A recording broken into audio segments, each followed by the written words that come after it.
Governor paid a visit to the port city this morning. Take a look.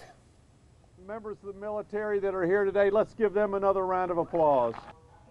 As you heard, the governor came and welcomed home troops in commemoration of the 150th anniversary of the Battle of Fort Fisher, one of the last battles of the Civil War where the Union Army destroyed Confederate hopes of victory. WECT's Stacy Pino was at that event and joins us now with more details about today's tribute. Stacy?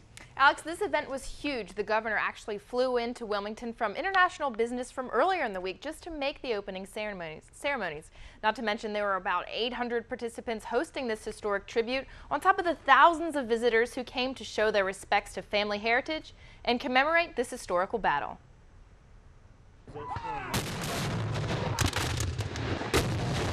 As the cannons are fired and the guns raised, the battle between the Union soldiers and Confederates found their way to Fort Fisher, only this time to honor those who lost their lives 150 years ago. My ancestor was a Civil War soldier. My great-grandfather and 3 of his brothers was in the same unit. I even have some from the Revolutionary War.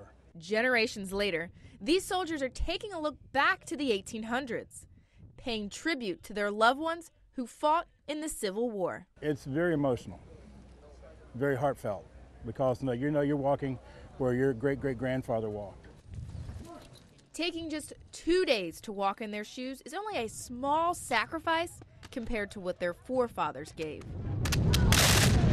With thousands upon thousands of shells that are most likely 150 years ago would be flying over our heads at this point in time.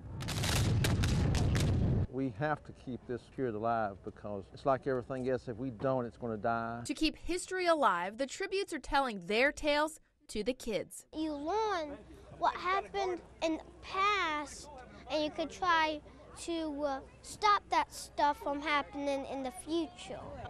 It is a bullet, so when it would go down range, it would twist. Just see one young man that really enjoyed what we were talking about. That was my payoff for this whole weekend. Whether it's honor, education, or remembrance, these soldiers are taking the history of their forefathers and carrying it into the future. Now, the battle at Fort Fisher was important to our history due to its impacts on trade during the Civil War. Reporting in the studio, Stacy Pino, WECT News.